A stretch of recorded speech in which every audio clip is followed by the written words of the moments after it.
Shalom, kami dari kelompok 3, kami akan memaparkan hasil diskusi kami dengan materi pendekatan pengembangan kurikulum.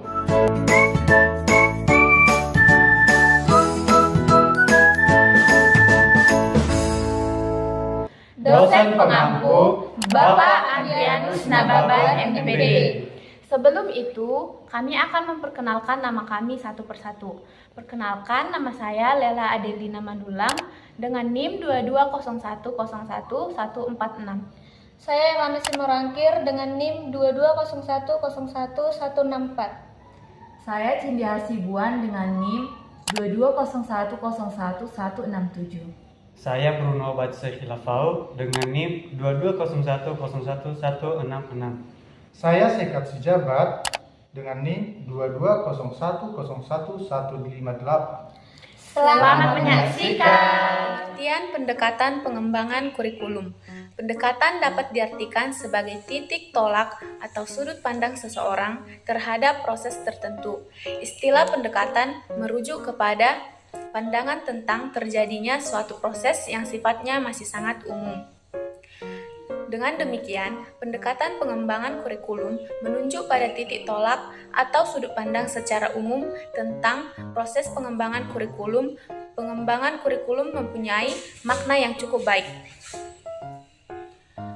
Kurikulum tidak terbatas pada sejumlah mata pelajaran saja, melainkan meliputi segala sesuatu yang dapat mempengaruhi perkembangan siswa, seperti bangunan sekolah, alat pelajaran, perlengkapan, perpustakaan, gambar, dan halaman sekolah, yang pada gilirannya menyediakan kemungkinan belajar secara efektif, semua berkesempatan, dan kegiatan yang akan perlu dilakukan oleh siswa direncanakan dalam suatu kurikulum.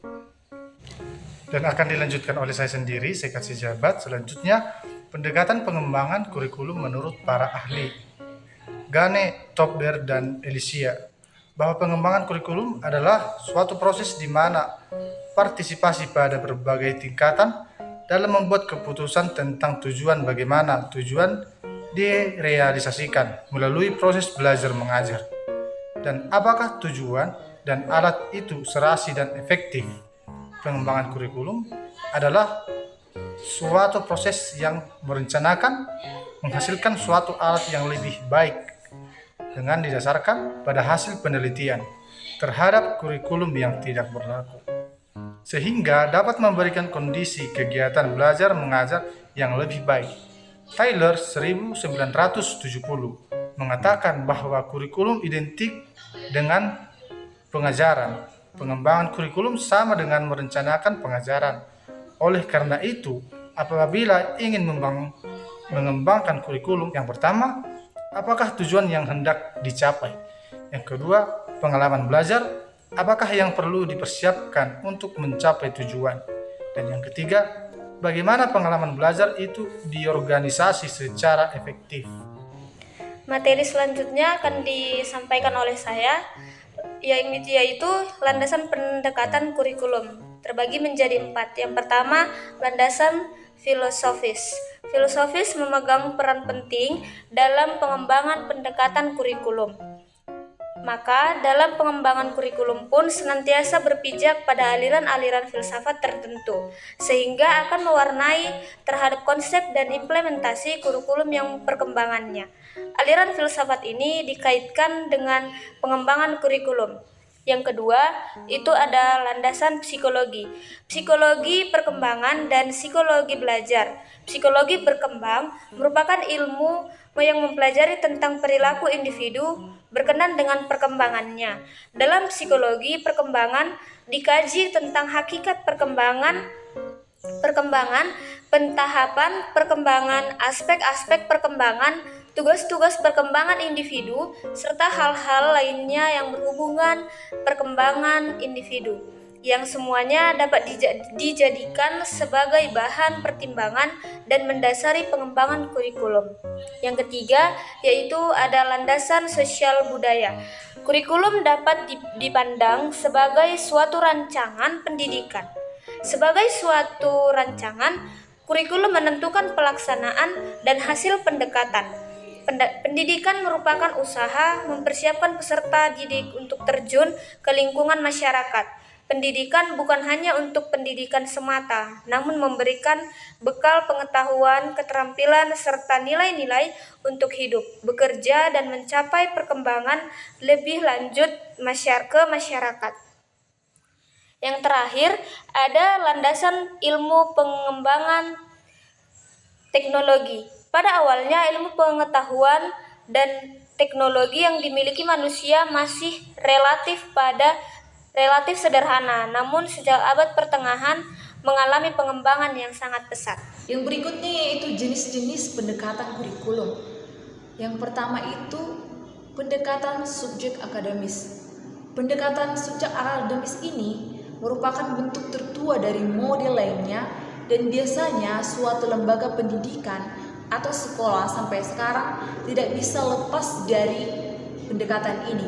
Pendekatan subjek akademis ini adalah pendekatan yang sangat praktis, mudah digabungkan dengan pendekatan lain bila diperlukan.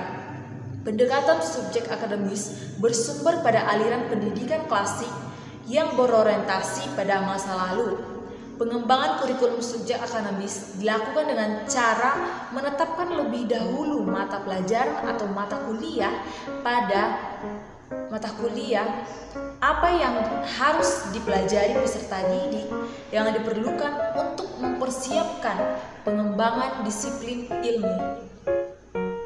Yang kedua, pendekatan humanistis.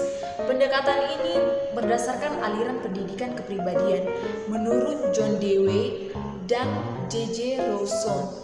Pendekatan humanistis lebih memberikan tempat utama kepada siswa. Hal ini bertolak pada asumsi bahwa anak didik adalah individu yang pertama dan utama dalam pendidikan. Mereka adalah subjek dan pusat kegiatan pendidikan. Anak didik itu memiliki potensi kemampuan dan kekuatan untuk berkembang. Yang ketiga yaitu pendekatan rekonstruksi. Pendekatan rekonstruksi sosial bersumber pada aliran internasional.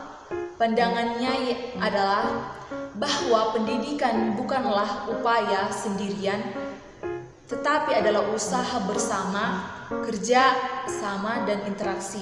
Interaksi ini bukan hanya antara guru dengan murid, tetapi juga antara murid dengan murid, antara murid dengan orang-orang di sekitarnya, dan dengan berbagai sumber belajar.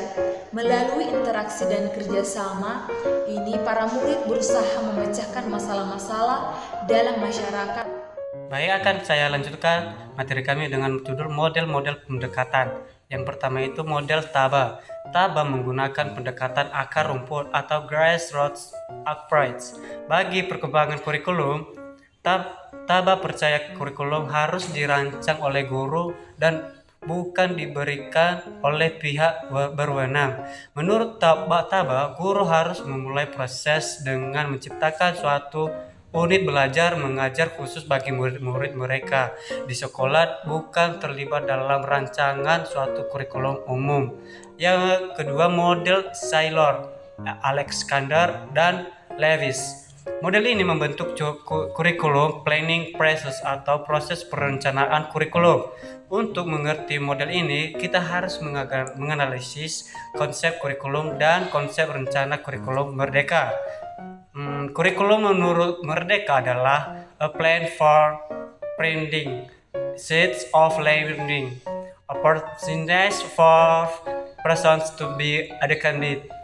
Sebuah rencana yang menyediakan kesempatan belajar bagi orang yang akan dididik. Namun, rencana kurikulum tidak dapat dimengerti sebagai sebuah dokumen, tetapi lebih sebagai beberapa rencana yang lebih kecil untuk porsi atau bagian kurikulum tertentu. Terus model Tipper. Model Tipper adalah model yang paling dikenal bagi perkembangan kurikulum dengan perhatian khusus pada fase perencanaan. Dalam bukunya Basic Principles of Curriculum on Incorporation, The Taylor recently. Suatu proses pemilihan tujuan pendidikan dikenal luas di dikenal luas dan dipraktekkan dalam lingkungan kurikulum. Walaupun Tiller mengajukan suatu model yang komprehensif bagi perkembangan kurikulum, Tiller mengajukan suatu model yang komprehensif bagi perkembangan kurikulum. Bagian pertama dari model Tiller, pemilihan tujuan, pendapat banyak perhatian dari pendidik lainnya. Jika saudara-saudari ingin mendalami materi yang kami sampaikan, Anda bisa kunjungi daftar pustaka yang ada di dalam video. Semoga bermanfaat dan menambah wawasan kita semua. Sebelum itu jangan lupa like, komen, dan subscribe agar channel ini berkembang lebih baik. Sekian dari hasil diskusi kami. Jika ada kesalahan kata, mohon dimaafkan. Kami berharap materi kami ini dapat menambah wawasan kita semua. Sekian dan terima kasih. Shalom.